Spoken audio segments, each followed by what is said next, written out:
Hek kumlakpaga moigi getlomdagi phingau setpa nupa ahum changakpadu uri. Phuninna Ibema aikhoi laksari. Sobita yung onaira khali. Akhoi do ramdau mandebo moi asomgi sia pumlang langnai. Asida sangdu orini tata. Nate aikhoi isi haidokpa laksabani bema.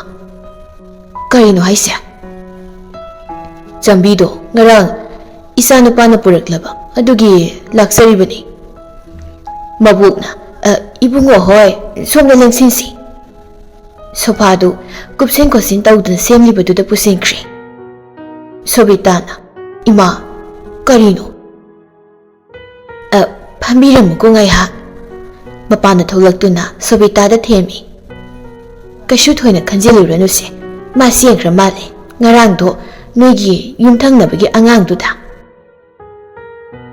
Ngarang da tumda lehorena haiba ngang dubu kamai senduino mi ima nangwa. Masana pigi kada grong sengkhatuna yengi. Laitene masa. Bema nang sengkre. Layori haibani ne he. Thirureno kana romia. Henthoi biga penauga su changaktuna chagalon kaikre. Punin nakana phamliba mamanaba aniduda. Moigi mama sinadi yade haibaneba. Masai leramba maudo madu oidoini. Amasina Jambigi mabok oidoineba. Mamanaba amana adudi mapusu lerongani. Aduda khangdese itawani khadangdo hekde tawroko yaroidabagi mami yam sing uladi. Mogi mamaduna aduga yamna saugalagana kashum taidabida hekta tholaklasi. Aduga anido luhong thoseba ngasi. Aina su hairamlabaneba aikhoi mamada adunani ma thabuk silhaurido. Khawyai tobu yabagi phibamda lehowi adum hayobune masu.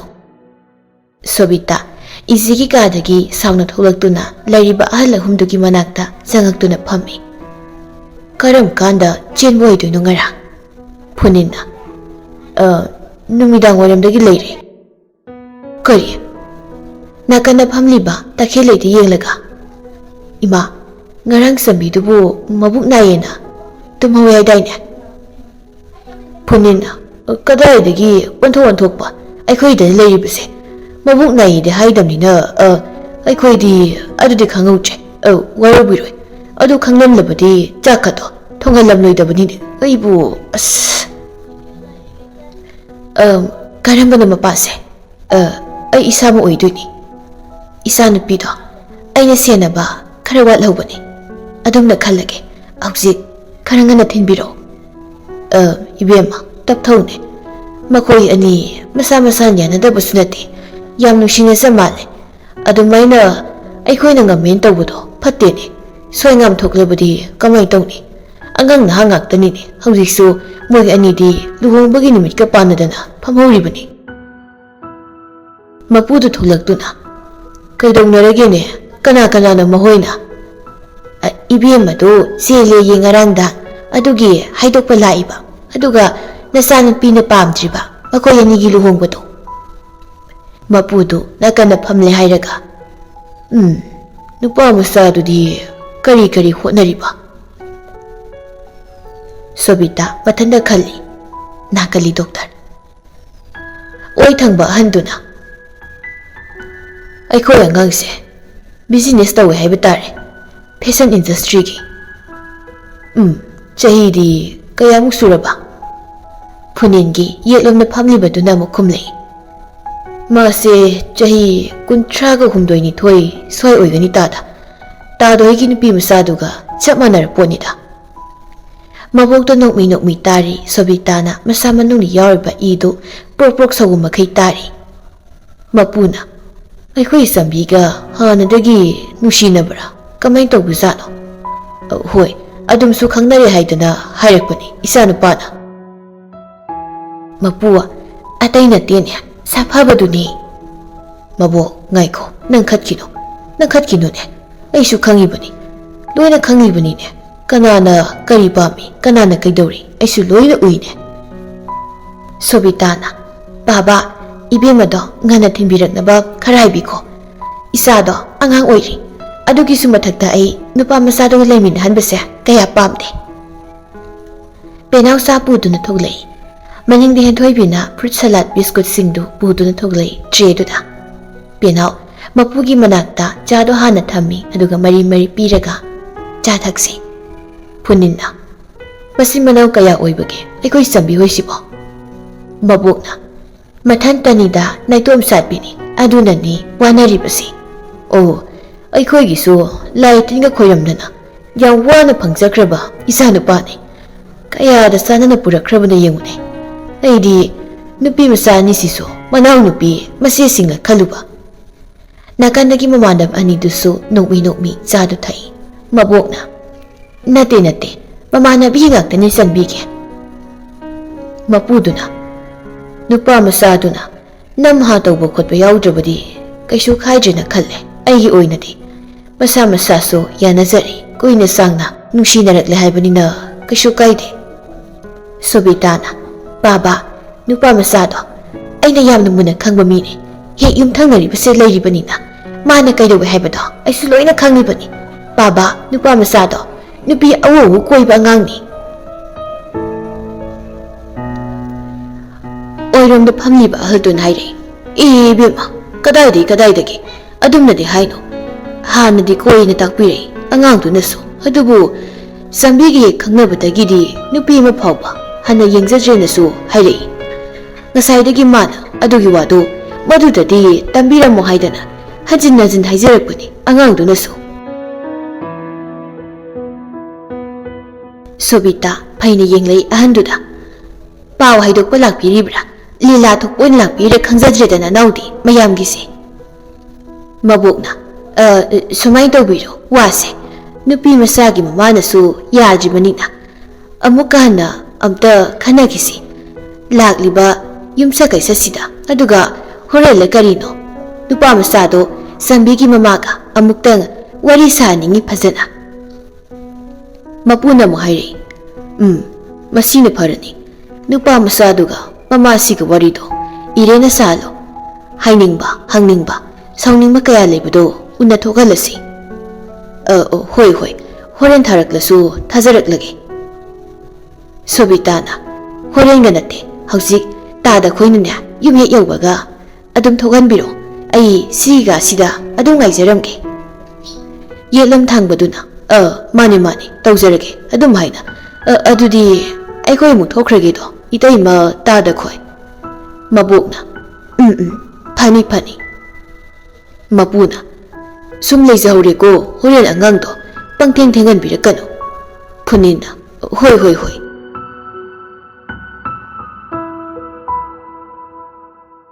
ꯃꯥꯕꯤꯜ ꯏꯆꯦꯅ ꯃꯌꯨꯝ ꯎꯗꯦ ꯊꯣꯡꯅꯥꯎ ꯍꯥꯡꯕ ꯌꯥꯗꯦ ꯍꯥꯏꯕꯗꯨꯗ ꯊꯣꯡꯅꯥꯎꯗꯨ ꯍꯥꯡꯗꯣꯛꯄꯤꯔꯝꯗꯨꯅ ꯊꯣꯛꯂꯛꯏ꯫ ꯃꯄꯥꯟꯗ ꯃꯉꯛꯇꯨ ꯁꯦꯞꯊ ꯌꯦꯡꯉꯤ꯫ ꯃꯄꯥꯍꯣꯏ ꯊꯣꯛꯂꯛꯄꯗꯨ ꯎꯕꯗ ꯀꯨꯝꯊꯔꯛꯏ꯫ ꯏꯆꯦ ꯃꯃꯥꯅ ꯀꯔꯤ ꯍꯥꯏꯔꯛꯂꯝꯒꯅꯤ ꯈꯟꯕꯗ ꯃꯥ ꯌꯦꯡꯕ ꯂꯥꯛꯄ ꯃꯌꯥꯝꯗꯨꯒ ꯉꯥꯡꯅꯔꯤꯕꯗꯨ ꯊꯣꯏꯅ ꯇꯥꯁꯤꯟꯗ꯭ꯔꯤ꯫ ꯃꯥꯕꯤꯜꯅ ꯄꯥꯕꯨꯡ ꯀꯃꯥꯏ ꯇꯧꯔꯛꯀꯦ ꯔꯤꯁꯤꯞꯇꯨꯕꯣ? ꯅꯪꯗꯣ ꯃꯧ ꯃꯃꯥꯅ ꯎꯅꯁꯦꯅ ꯍꯥꯏꯍꯧꯕꯅꯤ ꯀꯨꯏꯔꯣꯏꯁꯨ ꯍꯥꯏꯕꯅꯤ ꯑꯗꯨꯅ ꯐꯠ ꯂꯥꯎꯅ ꯎꯅꯊꯣꯛꯄꯤꯔꯨꯔꯣ꯫ ꯍꯪꯉꯛꯄ ꯈꯨꯗꯤꯡ ꯑꯁꯦꯡꯕ ꯑꯋꯣꯏꯕꯗꯣ ꯂꯣꯏꯅ ꯈꯨꯝꯒꯗꯕꯅꯤ ꯏꯆꯥꯁꯤꯗꯤ ꯅꯨꯄꯥ ꯊꯣꯛꯑꯦ ꯍꯥꯏꯕꯗꯣ ꯍꯥꯏꯅꯍꯜꯂꯝꯃꯨꯀꯣ꯫ ꯃꯥꯕꯤꯜ ꯃꯀꯣꯛꯇꯣ ꯍꯥꯏꯐꯦꯠ ꯃꯁꯝ ꯁꯦꯝꯂꯒ ꯆꯠꯂꯒꯦ ꯄꯥꯕꯨꯡ ꯑꯩ ꯀꯔꯤꯕꯨ ꯍꯥꯏꯔꯛꯀꯗꯣꯏꯖꯥꯠꯅꯣ ꯇꯧꯏꯁꯤꯕꯣ꯫ ꯏꯆꯦ ꯃꯅꯨꯡꯗ ꯐꯝꯗꯨꯅ ꯂꯩꯔꯤ ꯃꯌꯥꯝ ꯑꯃꯁꯨ ꯂꯥꯛꯇꯨꯅ ꯅꯨꯄꯤꯁꯦ ꯂꯩ ꯍꯥꯏꯕꯗꯨꯗ ꯌꯦꯡꯕ ꯂꯥꯛꯅꯔꯤ꯫ ꯃꯃꯤꯠꯇꯨ ꯊꯣꯡꯅꯥꯎꯔꯣꯝꯗ ꯍꯥꯏꯐꯦꯠ ꯌꯦꯡꯉꯤ꯫ ꯃꯥꯕꯤꯜꯅ ꯃꯣꯏꯒꯤ ꯌꯨꯝꯗ ꯆꯪꯈꯤꯕꯗꯨ ꯎꯕꯗ ꯃꯃꯤꯠꯇꯨ ꯈꯪꯂꯥꯎ ꯂꯥꯎꯊꯣꯛꯂꯒ ꯀꯔꯤꯅꯣ ꯍꯥꯏꯅ ꯈꯜꯂꯤ꯫ ꯃꯤꯍꯨꯜꯒꯗꯨ ꯄꯣꯛꯈꯥꯏꯒꯗꯧꯔꯤ꯫ ꯃꯁꯥꯗꯨ ꯅꯣꯔꯃꯦꯜ ꯇꯥꯗ꯭ꯔꯤ ꯃꯌꯥꯝꯅꯒ ꯍꯪꯂꯤ ꯉꯥꯡꯂꯤꯕꯗꯨ ꯃꯥ ꯆꯪꯕꯤꯄꯣꯟꯅꯗ꯭ꯔꯤ꯫ ꯔꯣꯃꯥꯒ ꯐꯨꯅꯤꯟꯒꯗꯨ ꯃꯄꯥꯟꯗ ꯋꯥꯔꯤ ꯁꯥꯟꯅꯩ꯫ ꯀꯔꯤꯅꯣ ꯍꯥꯏꯔꯤꯕꯁꯤꯕꯣ ꯏꯆꯥ ꯅꯨꯄꯥꯗꯣ ꯐꯨꯕꯤꯔꯣꯏꯗ꯭ꯔꯣ ꯃꯣꯏ ꯄꯥꯕꯨꯡ? ꯀꯩꯗꯧꯕꯒꯤ ꯃꯊꯟꯇ ꯊꯥꯔꯤꯕꯅꯣ? ꯖꯤꯞꯁꯤ ꯑꯃꯁꯨ ꯈꯥꯝꯕ ꯎꯏ ꯃꯣꯏꯒꯤ ꯊꯣꯡꯒꯥꯟꯗ꯫ ꯑꯁꯤ ꯃꯧ ꯃꯃꯥꯅꯅꯦ ꯅꯦꯛꯄ ꯄꯨꯂꯤꯁ ꯁꯣꯏ ꯑꯣꯏꯗꯣꯏꯅꯤ꯫ ꯑꯣꯏꯔꯝꯃꯣꯏ ꯃꯣꯏ ꯃꯔꯤ ꯃꯇꯥ ꯃꯥꯜꯂꯤ ꯃꯇꯩ ꯃꯅꯥꯎ ꯑꯃ ꯂꯥꯛꯍꯧꯕꯅꯤ꯫ ꯏꯆꯦ ꯃꯔꯤꯌꯥꯗꯨ ꯏꯪꯒꯤꯠ ꯇꯧꯗꯨꯅ ꯀꯧꯁꯤꯜꯂꯒ ꯇꯨꯃꯤꯟꯅ ꯍꯪꯉꯤ ꯀꯩꯀꯩ ꯍꯥꯏꯔꯦ ꯍꯥꯏꯒꯦ ꯑꯩꯈꯣꯏ ꯌꯨꯝꯗꯒꯤ?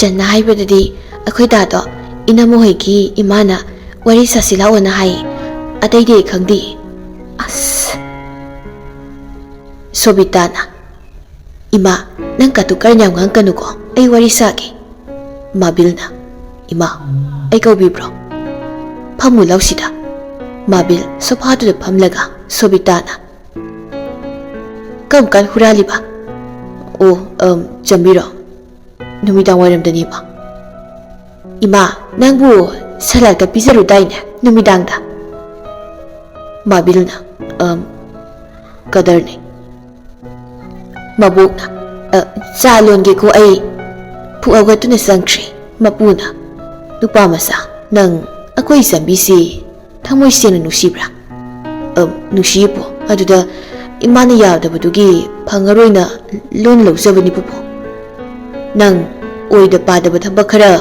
tawmalene nahaway jambi thengnadrikan gi wani pupo ma hek thengnabadagidi ay thamoy siya na dum leijayda ay isa nupigi mamitegi mapi hek tahalaba nang ay bu phatte haigano aduga nangi hanagi nupi mayamdugi incident ama hek lakbagane thengnaraba kaidogi wa aina nang Mabil hekta pakthare sang hiptuna Sobita gi makhongda ma ai adugumba karim lakhaloi jambisu ke wahaloi luhonghan biyo ma akhoi ni luhonghan biyo Sobita phukawgatuna chatpa horambadagi mamaidu leithoraklaga kuthi nuthi yenglaga honglasi phajana halo yare Mabil nokfei tawraga bo thoge mapudu noklaga michi khalai Romado gate ni ngari badu masana pa tholakpa isisu thongnaudu yengbada mangaktu tekadawrabani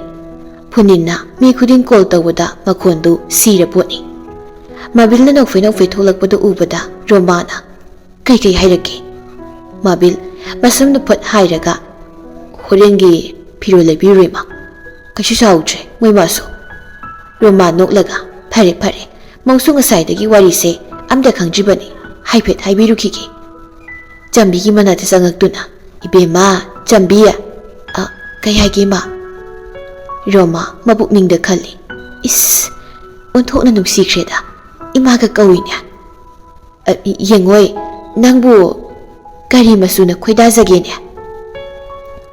ima hoina kaishu thoidok bhairak traboima hairakte ibungo gasu wari saurabani kaishu thoidok bhairak tre sabu phaure haine isi nokfet amuk tawrakle ima pochai leibu saladawni sana khudop nangna pambado hore loin hairau ko ai photo tharakpra call tawrakpra ma tawrake ayobaga imana lerakpa mahekta adum yarida igidi yade hanubi na khangpontene noigi sigi masusiga paksai kaidude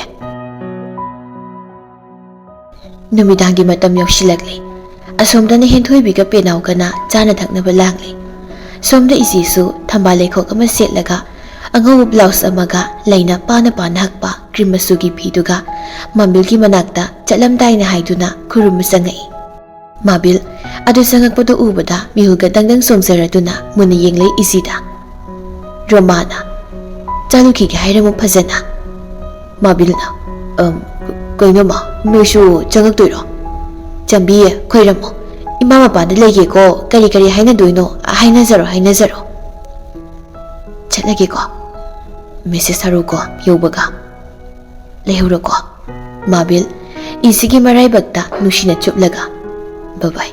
Horen ahing balcony de lesiko. Thoki Mabil umhay na mangagtu nomdo lehawi. Asomda Sobitana masahe sangagpaga koli. Pianaw na.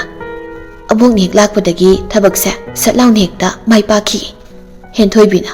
Aduni abok siyay ko. Mabuk na. Kaloda na takilay niya ay di niya. Hay, ay nasinbada buo may pakti hay bro. Ha? May pakti hybrid niya. Ayna, tungnahan ni hydro. Nofit daw doon sili, Mabil gi get lomda. Mabil su, tungnaw dagi kubido tanggalay.